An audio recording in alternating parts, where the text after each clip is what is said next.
Hi everyone, my name is Natalie Dawson. Welcome to Leader Talk. This show is proudly brought to you by Brainiact. Each week we are meeting with incredible leaders from around the world to discuss all things leadership and business insights. Each person coming on this talk show has given up their valuable time for one very clear purpose: to give back to small and medium business owners. Have you ever wondered how you could be using data to increase your profitability, but you're not sure where to even begin? Well, today my guest co-host, Mimo Lebrano, CEO of Sandhurst Fine Foods, and I are fortunate to chat to our guest speaker, Annette Slunjski, Managing Director at the Institute of Analytics Professionals of Australia and founder of Lucidity Marketing Communications. Annette is here today to share her knowledge and help us all build better businesses with data. Welcome to the show, Annette. Thank you. How are you? Annette, we begin Good. show. Oh, sorry. You're right. I was going to go straight into the two fun questions. Apologize. Go. Let's go. Look, it's approaching lunchtime, so I was going to ask you, Annette. We ask our guests two fun questions. Your first one is, what's your favorite food? Anything I don't have to cook. So my favorite food is something someone else prepares for me, so I can just sit and chat to them while they do it. But then, yeah, I don't have to do the cooking. So if someone was to prepare it for you now, what would it be? Okay, so anything my husband cooks, really. So he does a mean spaghetti. He does a mean spaghetti, but he also does some lovely. He does sama, and he does punina paprika, which is. Can we get a translation here? Because I work in the food industry, and I'm miffed. I understood that, Mimo. So sama is now anyone who is Croatian, this isn't offensive. I'm trying not to be offensive, but it's like meatloaf wrapped in cabbage leaves and then cooked in tomato. And punina paprika is stuffed paprika, so they're typically green, and it's like a meatloaf in the paprika, paprika is that's the chilies, right? Or capsicums. We call them capsicums, right? Capsicum. Yeah, because paprika is a powder. So yeah. Anyway, we could go on for an hour on food, but we're not here for food. Well, we are, but it is totally delicious. And my husband does a version. This is the wonderful thing when you marry someone who cooks. They over years they cook the way you like. So eventually you get the dish that is perfectly what you want. So so he makes it exactly how I like it. Beautiful. Love it. They are beautiful dishes, definitely. I agree. And if you could invite anyone to dinner, who would it be and why? So it would be my husband and my daughter, because we have the best conversations over the dinner table. That is the best place. Terrific. We've had the best philosophical conversations about, the trolley problem. I don't know whether you've anyhow. So the trolley problem, which is a philosophical conundrum. There's no necessary right answer, but just exploring, what would happen if this and what would happen if that. And so sitting around the dinner table, finishing your meal, having a glass of wine, and chatting for an hour or two. That sounds like a pretty good time for me. Fantastic. Well done. Does sound lovely. And Annette, before we begin asking you questions about all things data, can you just let us know a little bit about yourself? Sure. So I lead the Australia's Analytics Association, and it's kind of the home of the nerd. So that kind of makes me the chief nerd. So I'm the chief nerd, and but I'm not an analytics person myself. What I am is a B2B marketer. So I've done that for my whole career. And B2B marketing means that you use data in everything that you do, in every campaign, everything that you try and do in terms of marketing. So everything from emails to writing pieces to all those different things, you can measure how how that has made an impact on the world. So I've always looked at everything through the lens of what is the data telling me? So IAPA is the perfect place where I bring all these things together. So love of data, love of reaching out and being able to communicate and build community, as well as making sure that businesses understand the power and the value that they can get from their data. And one way to get that value is to either do the analysis yourself or have one of these people called an analytics professional to do it for you. So part of the reason that I do what I do is because it's a wonderful thing to have a business discover that they've been sitting on this gold mine of insight that they can then turn into revenue or cost savings or whatever it is, and they have a better business and they get greater profit and all of those tick, tick, tick, tick, tick, all those good things, as well as doing things like dispelling myths around things like AI and that kind of thing. So it's a wonderful area to be in at the moment because there's a lot of conversation that's happening. There's a lot of regulatory things. There's a lot of possibilities, and I enjoy it very much. And the people are awesome, really awesome. That's probably the main reason I do what I do. The analytics people have a big heart, and they are wonderful, wonderful people. No, that's really great. And look, and we're talking about data, and even that term itself sometimes can be quite confronting or even confusing for business owners. Before we even delve into, all the tips and tricks and secret recipes, the term itself, can you explain what data is to business owners? Okay, so most people, when you say, oh, I would like to teach you about data, I'd like to talk about data, the first thing they say is, oh, I didn't like maths at school. I don't really want to know, right? Yep. So the thing to remember is it's not maths, right? So we have calculators and we have Excel spreadsheets and we have all of that kind of stuff. So that will do the maths for you. This is about logical thinking. And if you think about, let me give you an example, right? So if you're going to cross a busy road, you're going to stand there and you're going to watch the cars that are moving. You're going to decide when it's appropriate for you to cross, and then you're going to cross safely so that you don't get run over. You're doing analytics when you're doing that because you're watching the cars come. That's your data. It's coming in, and you're judging based on your knowledge, your past knowledge of how fast cars should be traveling and how much time you've got before you cross the road. You're then doing that calculation in your head naturally about when you should move and when you should not. So that's data. So those cars moving are like pieces of data moving in front of you, and you're deciding when you're going to cross based on how far away they are, how fast they're moving, all those kinds of things. So we're using data every day, as you say. Absolutely. Yeah. Your brain is the best data processor in the entire world. So every time to play sport, if you're playing cricket and you're batting, you're going to see signals from the bowler to know whether, okay, this is going to be that kind of or that, and I'm going to adjust. And so you're already doing this yourself. You do it just naturally.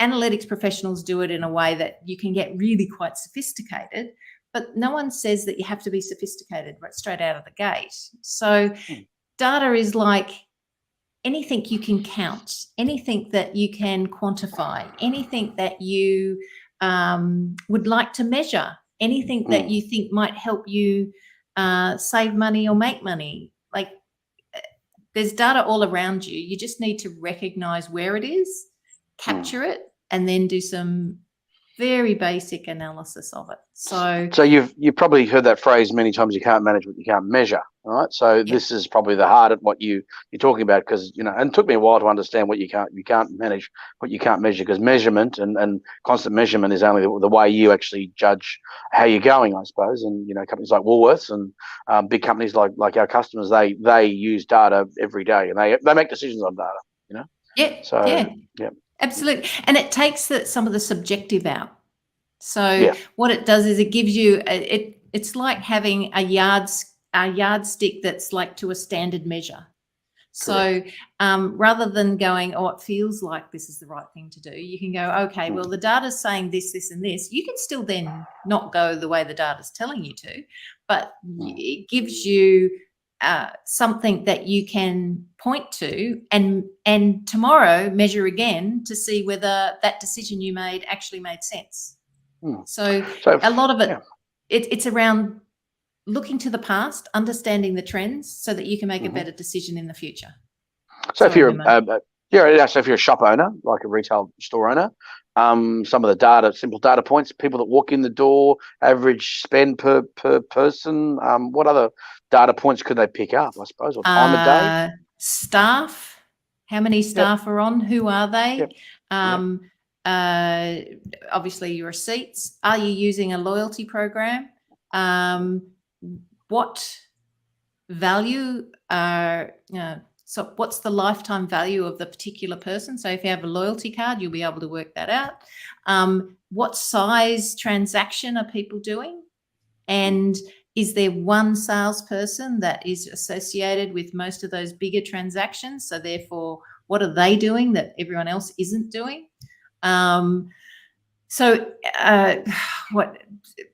Invoices that are coming in,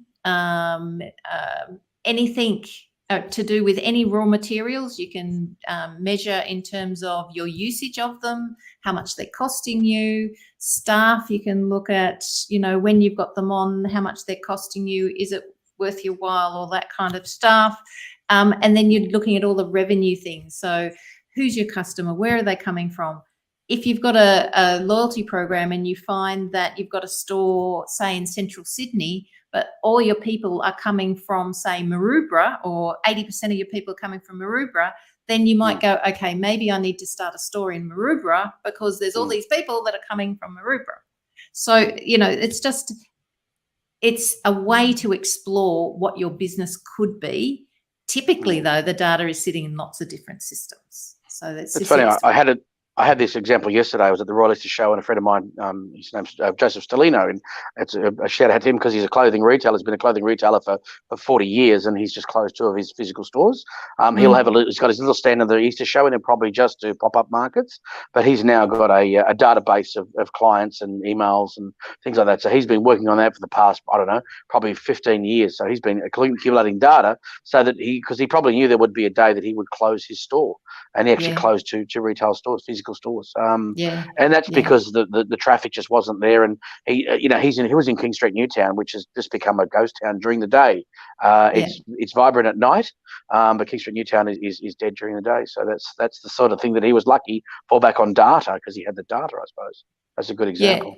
And once you go online, then all of a sudden you can track everything that's happening on your website. So you can track how many people come to the website, and you equate it to a real store. So how many people walk in the door? How many people come to the website?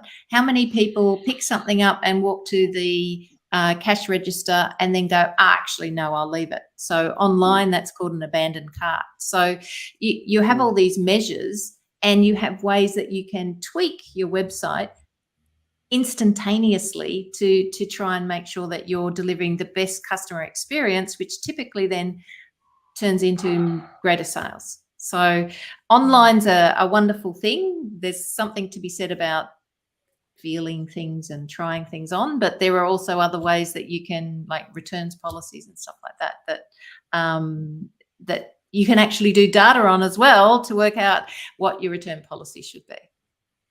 Yeah, and this is really interesting, Annette, because everything you've mentioned, they're simple things that everyone could be doing. I sometimes think that people think data involves, really complicated Power BI dashboards and, Google Analytics where you need to do all these, you need to be an expert in this, but it really isn't. So if there's business owners listening now and go, oh, they used to think that data was just for the big companies, like you mentioned, Mimo, before, Woolworths, or the big banks like ANZ, what would your message be for them if they're thinking, I don't need data? Those that have money and those great dashboards have great data. Do you have any message for them? So the first part is Excel is your friend. So just decide what are the main inputs to your business, what are the main things that you measure in terms of your output, and just put them in a monthly way or a weekly way. Like, so like staff, or how many people do you have on, how many clients do you have, how many clients do they service? That's one thing. And you can look at the ratio and see whether the ratio changes over time. So a lot of this is around identifying trends before they come and bite you. So things like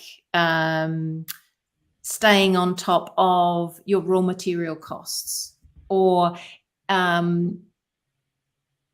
let's say with raw material costs, right? Raw material costs versus the number of times you sell that item, right? It should be constant.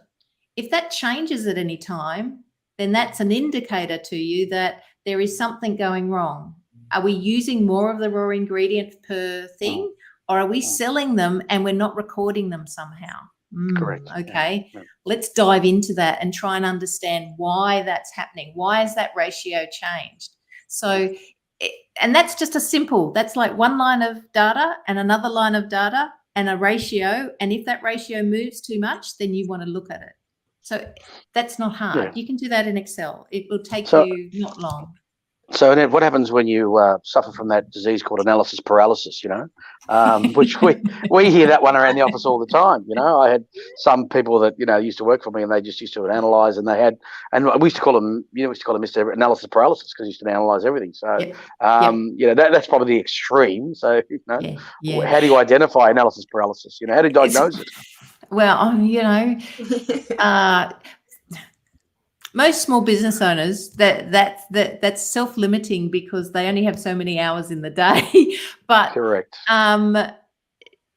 You really have to work out your ROI. Like everything has an ROI. Every resource that you have has an ROI on it, and your time is one of them.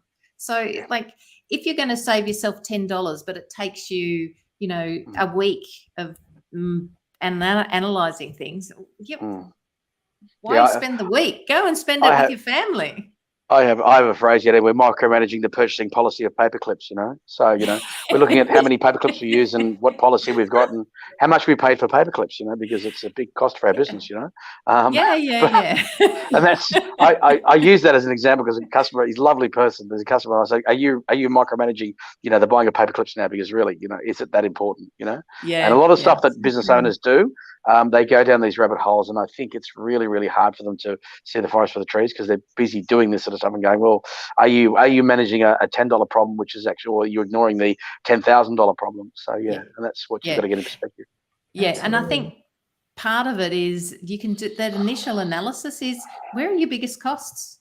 Focus on them first. Where are your biggest revenue generators? Focus on them first, so that your ROI on your time then is huge. Because you find one little thing that might save 10% on that big cost, that's huge.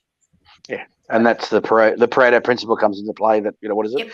20% or 80% of your, is it 20% and 80%, 80-20 rule? Explain that to for dummies like me again. Okay, so that means that 80% of your revenue is coming from 20% of your target, or correct. 80% of your cost is only 20% of 20% of what you're actually doing. So it works more on revenue than cost, but so it's meant to indicate that if you focus on the right thing, it might be a small amount, but it has a big impact.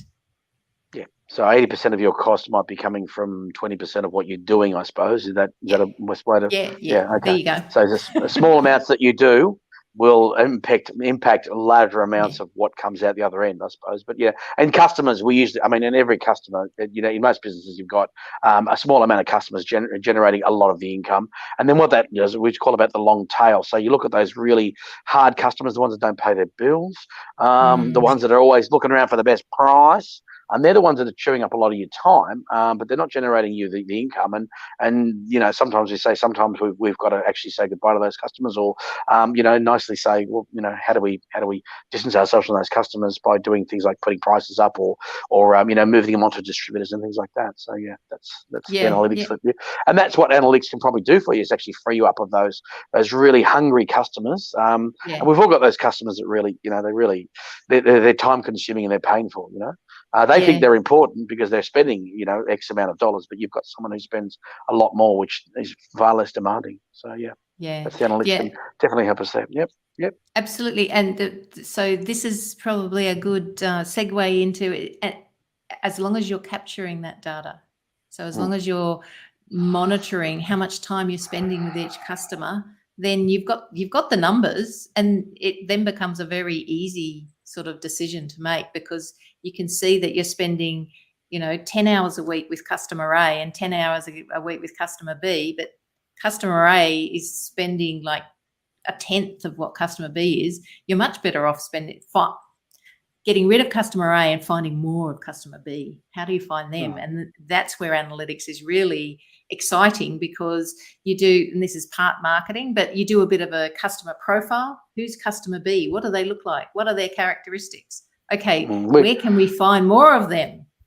What the radio stations actually personified as a person. So the radio station, for example, her name is Rebecca, and she's a working mum. She's 35, and she lives in, and she goes to the gym, and she likes good food and good restaurants. And if you give that customer a persona, then it's much easier to relate to as well. So they often do that.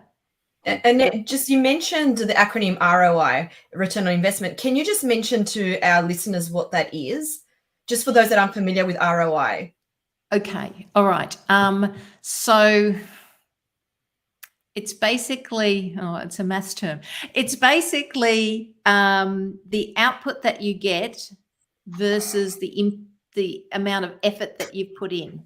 How about I do it like that? So if you spend all week doing something and you make another $10, then your ROI is really quite small. But if you spend all week doing something and it creates, $10,000, then your ROI is probably quite good, because the amount of time that you've spent is worth $10,000 versus $10.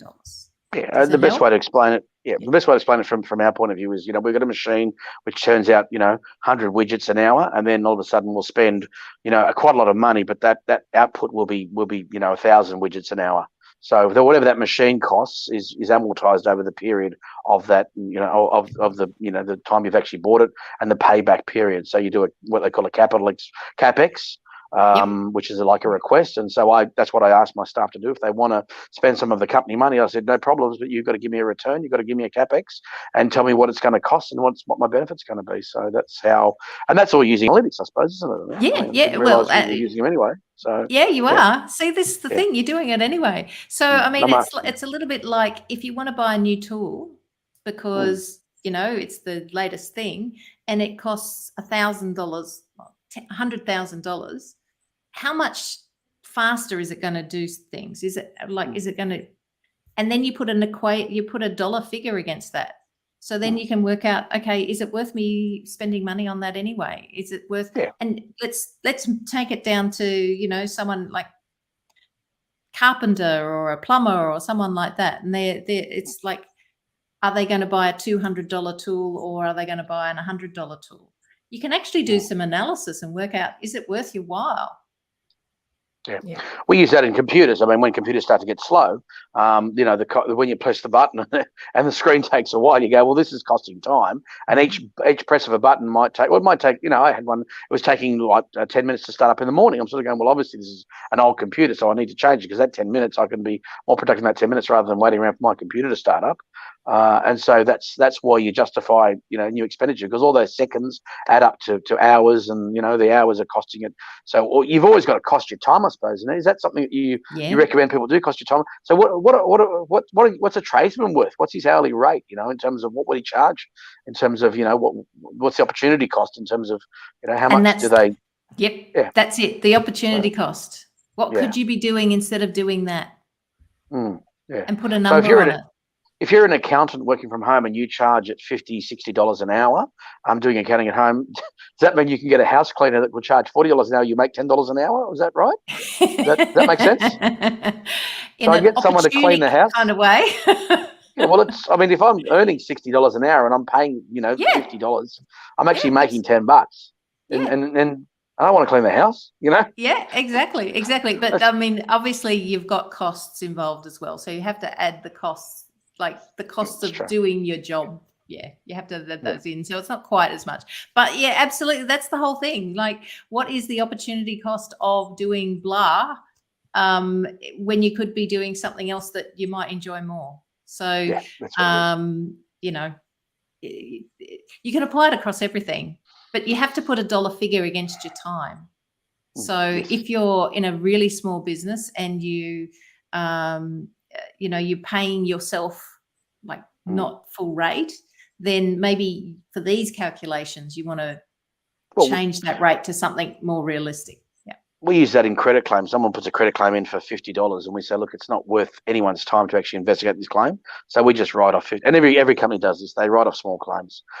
You can go down and, once again, rabbit holes and say, $50 is really owed to me. But you're actually going to waste more than $50 of your time trying to chase it back. And then you end up arguing with the customer, which is not generally a good idea.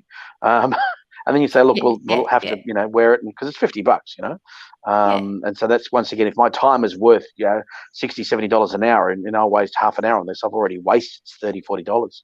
And I probably still won't get the money back anyway. It's hard to put a dollar figure on it, but also your mental health is involved because you get really frustrated when you're doing those things. Yeah. So and they say it's the principle, Yeah. It's definitely really interesting. So much food for thought for everyone to think about. Right. Definitely. Annette, I wanted to ask you gave a really good example of, how a shop owner could be capturing and using data.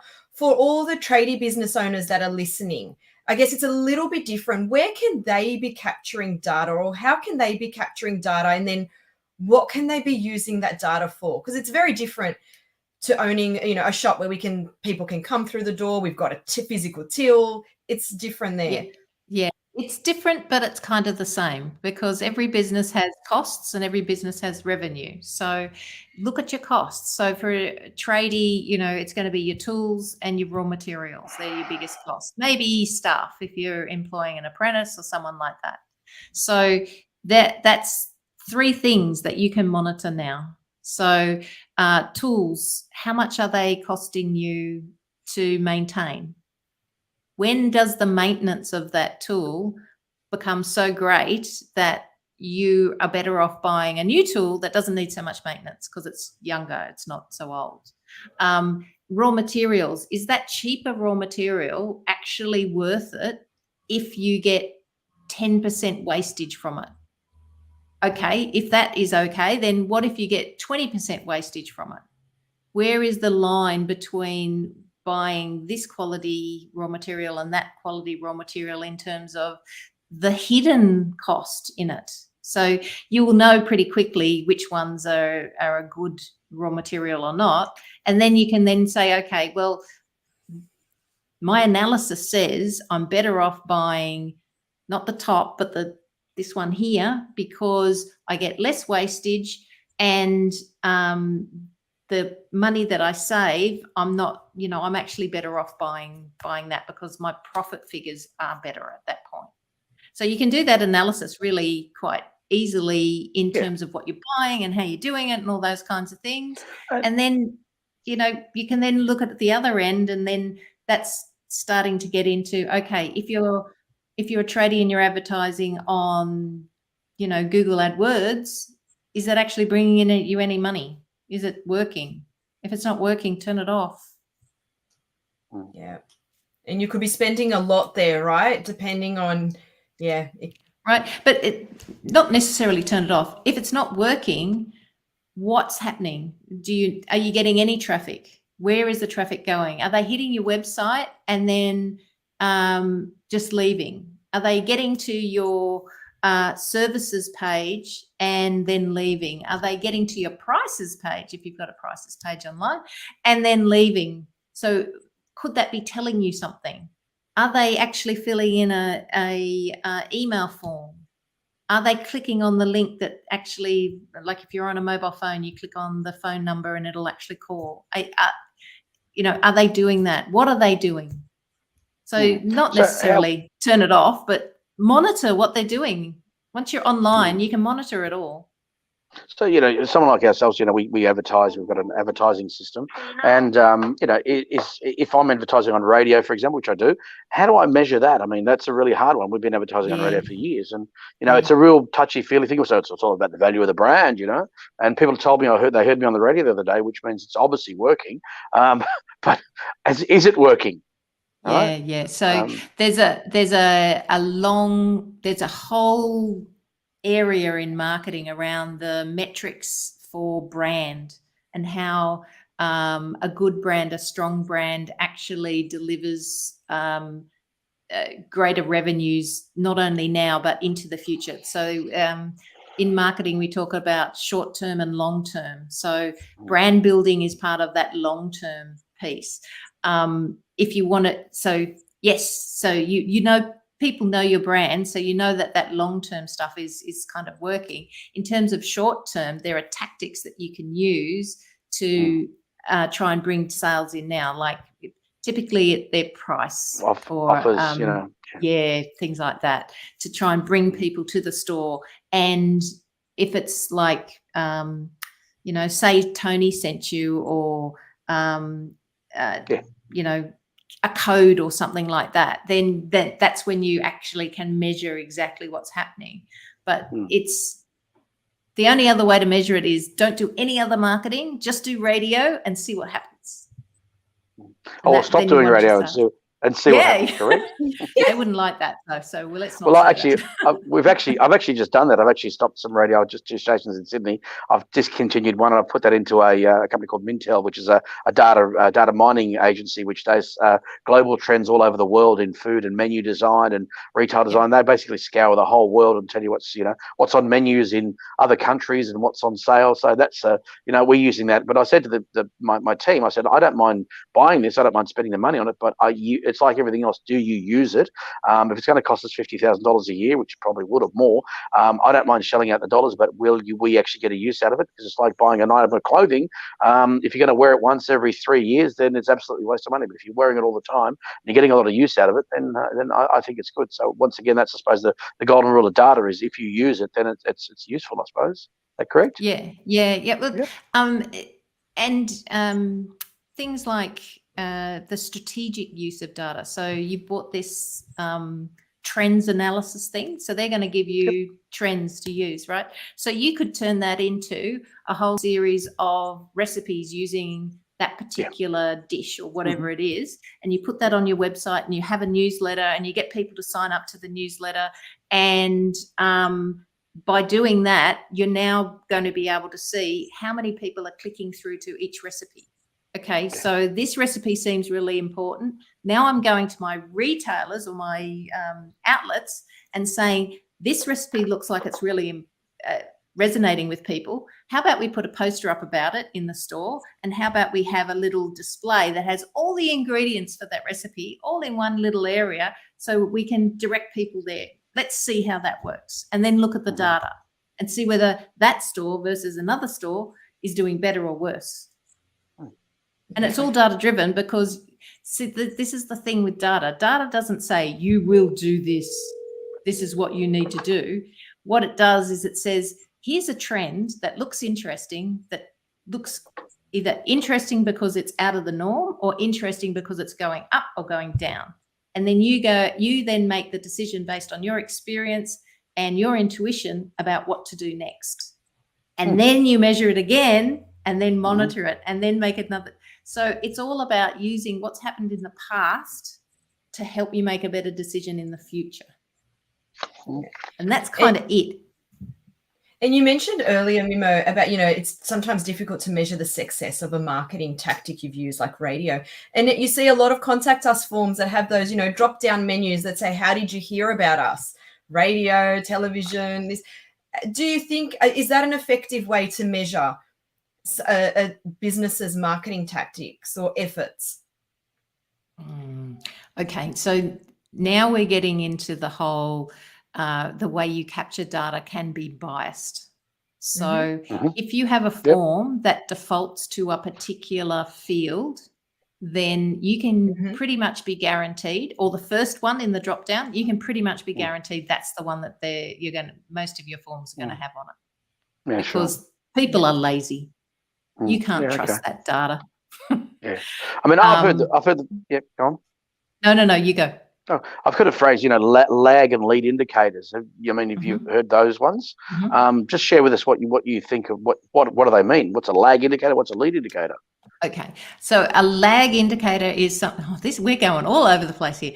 A lag indicator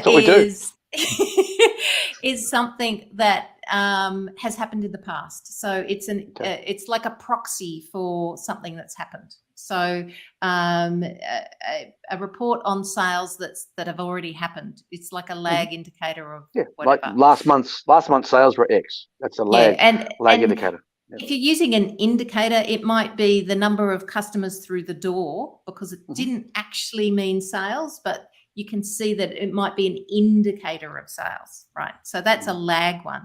A lead indicator are things that are something that typically have a link to a measure that you want, a link to something that you want to happen in the future.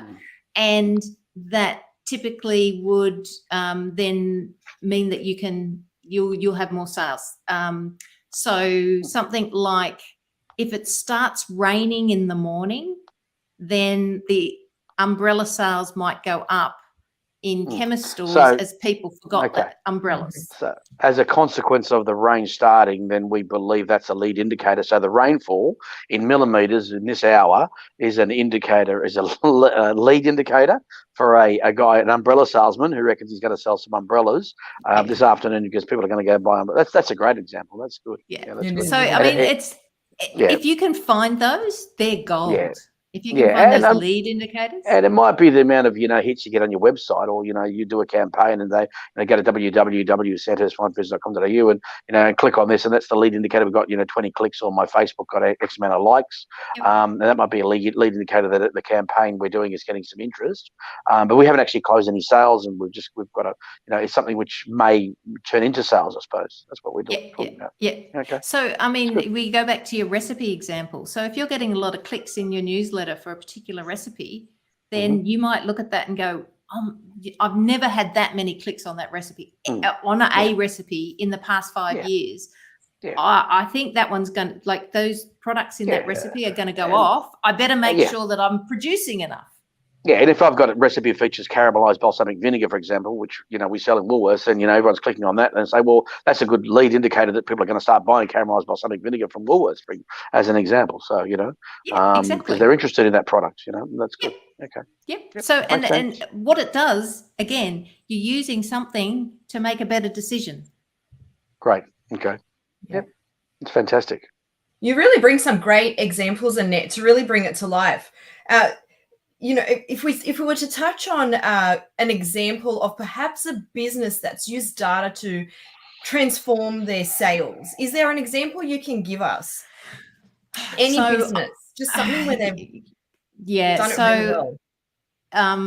So when you get to large companies, they often think this is their special sauce. So often they won't tell you about them. But I do know that in the digital space, you often hear about them and how they are using data. So there's one with Narellan Pools, who looked at the data that in terms of leads coming in, talking to people, and then actually turning into building a pool, right? And they could see, when they analysed the data, that there were certain periods during the year, hotter, obviously it's hotter. When it's hotter, people want pools, so they go and do the pools. But there were certain periods within that where they were more likely to actually translate into actual pool, like orders for pools and things. So when they dug into the data, they realized that if the temperature was higher than it has been over 2 days, then all of a sudden people would convert the I'm interested into a pool to an order. So what they did was any time that the temperature was at a certain level, they would then advertise online. And if it wasn't, they would stop the advertising. And because it's digital, they can turn it on and off, right? And it converted into sales. They didn't spend the budget that they'd allocated, but they sold more pools. And supermarkets use this all the time. They use the basket, and they see if you're buying a blue cheese, then you're probably going to be a consumer that wants to buy, some small goods or some, olives, and they'll target you with that information. So they specifically target based on people's purchasing, I suppose, which is an interesting way that they look at data. Yeah. So this is going to be a fun one. So this is. Retailers can tell a lot from your basket. So particularly around supermarkets and anyone who you go to regularly, they can tell lots of things by not only what you're buying, but the combination of different things. So this example is a little bit old, but in the US, the Target in US, they could analyze your basket. And based on the things that you were buying, they could tell if you were pregnant. And they did. They did. And in the US, they send out coupons, the big coupon retail ecosystem. And so they would personalize the coupons based on the person. So they sent to our family coupons all around baby goods. Uh-huh. The girl was 16. Her father got very upset. She's not pregnant. Yelled at them. Came back 3 months later, apologized because she was pregnant. And Target knew that she was pregnant because of the combination of goods she had in her basket when she went through the thing, right? So this is the creepy part of using data. So that's, yes, you know these things. Yes, you can, but sometimes you don't want to necessarily go out of your way to say, hey, I know you bought that, so therefore you want to buy this, because some people, they don't want you to know that. That's right. So you need to, there always needs to be a person involved that says, does this make sense? And is this sort of the way I want my brand to be represented? So you've just got to be a little bit careful when you're using data, that you don't use data in such a way that you're going to cause offense to someone. So it's kind of the piece that you just have to be careful of. And the real key is, don't take yourself out of the equation. Don't just let it automate things. Speaking of being careful, there's a whole, it's a bit of a minefield about collecting data, collecting email addresses. Do we have what's the best way to sort of approach? I mean, it's a big topic, I know, but what's the best way to approach this, Annette? What do you think? Okay, so if you're collecting email addresses, then there are several laws that you need to comply with. So there are opt-out laws, spam laws, privacy laws. So the second you're collecting data, you need to keep it safe.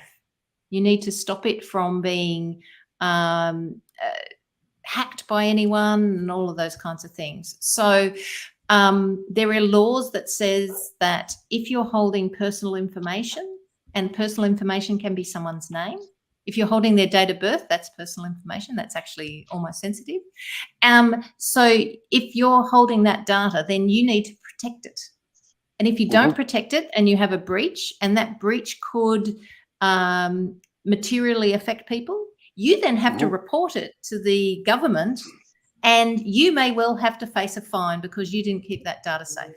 Okay, so it's all the breach is the key part. Yes. Well, breach, and then, because it's not that easy, if you're using someone's data to email them, then every email has to have an functioning unsubscribe facility on it. And if they unsubscribe, you have to take them off your list, and you're not allowed to email them again. And if you email them again, they can complain and then you'll get fined. So don't do that. And if you take a EU citizen's email address, and how do you know? Then GDPR may well apply. And that has huge fines, $1 million or 4% of your revenue, whichever one is greater. Now we're scaring the listeners about collecting data. Yes. So it's Uncle Ben. With great power comes great responsibility. So if you're collecting data, do the right thing, protect it, respect it like it's valuable, because it is valuable. And, that's pretty much the rules of making sure you stay on the right side of things. There's lots of courses and things that you can go to that will help you with these kinds of things. But this is kind of very tactical in terms of loyalty programs, emails, all of those kinds of things are a way for you to capture data about your customers so that you then know what next to do. Again, you've got this data. Make sure you look at it. Number one, send an email, look at the results, then you know what to do. But you also have a responsibility to look after that data, to protect the data, and to make sure that you're not going to abuse the right that someone has given you in giving you their personal information.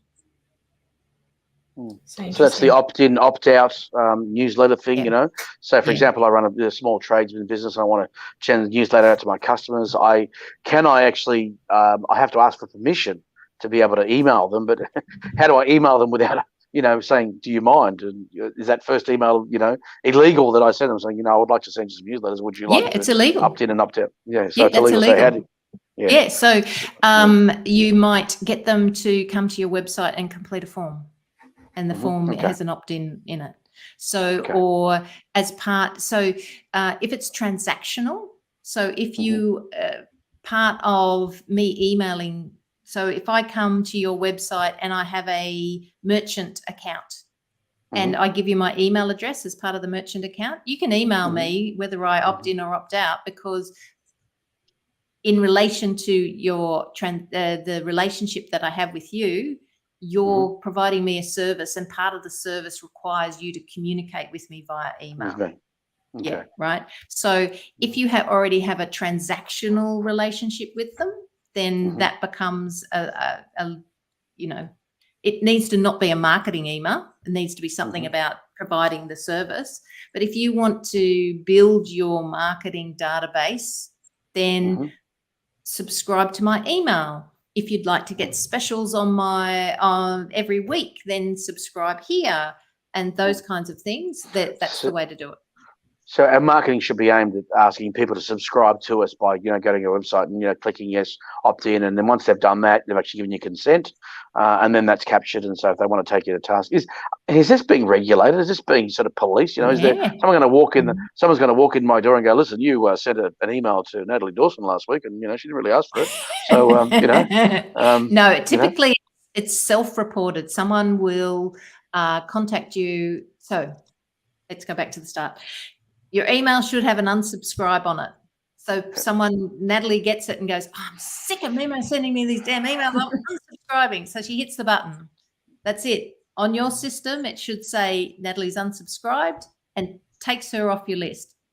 Most email systems will do this automatically, so you never sort of make a mistake. But, she's now considered opted out. So then that's fine. That's all fine. There's no one that comes in and then and wants to inspect your database. That typically doesn't happen. What happens is people complain. If you don't respect their complaint, then they can then report you to the relevant authorities, and then that can then turn into fines and things.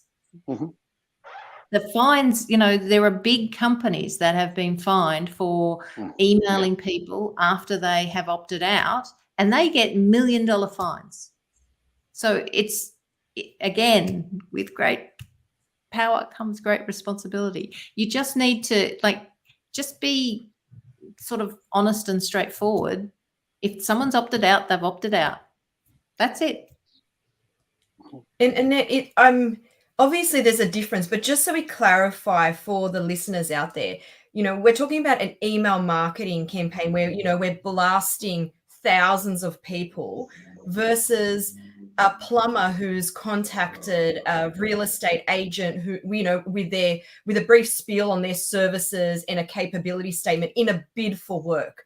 They're very different, right? Yeah, very different, very different. So it's the automated email campaign that falls under opt-outs and things like that. So if you automate your outreach, then you need to have some kind of unsubscribe.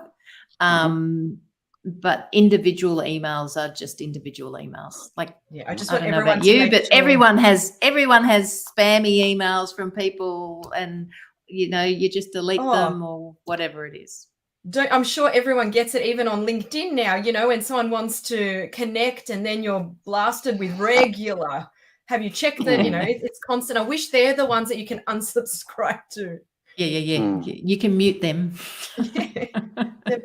I think it's just part of life, Natalie, that you're going to, by having a LinkedIn profile, you're going to be open for people to solicit. And I've said this before, that once you start soliciting on LinkedIn, it says more about you than anything else. You're actually using the, what do they call, spray and pray approach, where you just don't really know what you're doing. It's the worst way to sell is unsolicited emails or messages on LinkedIn, because they're not intrusive. I mean, they're messages saying, I'm in the business of whatever it is, and you sort of go, well, you don't really expect me to respond to this, do you? Yeah. So And the hardest thing is no, not the hardest thing. The thing that I think they don't realize is when you're selling, I don't care what you are. What are you going to do for me? Correct. So, and unless you have some kind of relationship with me or some kind of understanding of my business, how do you know that anyway? So, it's anyway, so some of them I think are just, like you say, spray and pray. And some of them, we got that from a previous podcast, by the way, spray and pray. But the thing is with that sort of stuff, it's they approach you and they ring you up, and I said, look, did I say that I'm actively buying software? Because I'm not the software buyer for this business, Yeah, but we thought that you were. I said, well, you didn't think I'm not the buyer of software, And that's the most common thing I get when they cold call me, and I'm sort of going, well, okay, you've called me unsolicited, and you think I'm interested in your software product, but you know nothing about my business, nor am I in the market for software, So it's one of those things. It's a hard one to get rid of businesses, of how to be a pesky salesman as opposed to add some value to your customer's business, which is, I think, the way it's going at the moment. I think the way that people do research at the moment, the sales process is changing dramatically to the old days where you just try and talk to 1,000 customers. The numbers game, and 100 would say yes, and then 100 would say risk-based interest, and that whole old American sort of style that we used to listen to as trainers. So I think it's changed a lot. So that's very interesting. Yep. Yeah. And I think there's a lot more. I think lockdown and COVID has adjusted how people perceive others, and that whole building a relationship and having some kind of real person really matters. So there's no data that will help there. Yeah, definitely. Great. Annette, look, we have touched on legal, and we are going to round out of time. So I just want to touch on risk, because we've addressed some, legal issues. How can data actually be used to minimize risk in a business? Yes, but you need to understand what your risk is. So, Mimo, you run a factory? Yeah. So number of days without an incident is going to be something that you probably would monitor. Yep. That's it. So so you're going to monitor that, and if you do have an incident, then you're going to record some data about what happened where. Now, if that happens more than twice or 3 times, then you're going to go, okay, there's something wrong with that machine, or I need to do more training, or I need to do something. So you're going to use the data to indicate where there might be a risk in your factory around something. It could be your staff actually need more training because they don't quite know how to use this machine the right way, or whatever it is. So it could be that, or it could be we need to put a guard on that machine because it's, you know, we just don't want that risk anymore, and you can reduce that. So it really depends on what your risk is. Can you then measure something that gives you either a metric of the risk or a proxy for what the risk could be? So that one's easy because, you know, you monitor it anyway, because you can see when someone has an incident. So there are other risks that happen, you know, that could impact your business. You need to work out what they are, and then work out, is there a proxy that I can measure, that I can keep measuring, and if it moves, then I can make a decision about what I'm going to do.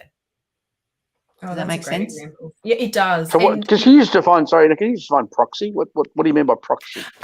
So it's not the measure of the actual thing. It's a measure that might indicate that is happening. So what's a good? It's like it's a lead indicator then, is it? Is that? Not necessarily. It could be, but not necessarily, because it could be something that's happening now. So it might be that you can't measure. I don't know. You can't measure. Oh, I'm not going to come up with a good example. You can't measure. Say you can't measure. No, that's not a good example. I can't come up with an example.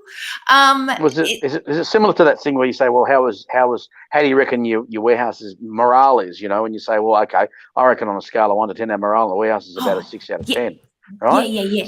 So that's like a proxy. It's almost like, oh yeah, well, that's not real. It's not real. That's right. So and then all of a sudden. Yeah, all of a sudden we have a barbecue and we get them together, and, you know, how's the morale in the warehouse? Oh, ever since the barbecue, everyone got together. Well, it's probably about a 7 or an 8 out of 10. Well, what would it take to make it a 9 or a 10 out of 10? You know, so it's the vibe again, once again. Yeah, you know, vibe. It's not tangible, right? I've got to use that. I've got to use that phrase at every podcast now. I've just decided I'm going to use "it's the vibe" in every podcast because I just think that's just such an Australian thing, you know.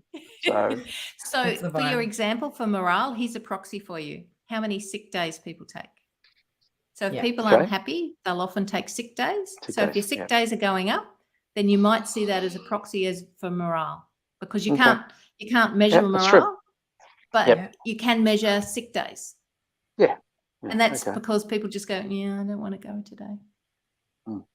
Yeah. Okay. And you've brought to life so much about data by using these great examples. Like, it's really brought it all to life. So thank you for sharing that. Mimo, I'm actually going to hand over to you because we're out of time.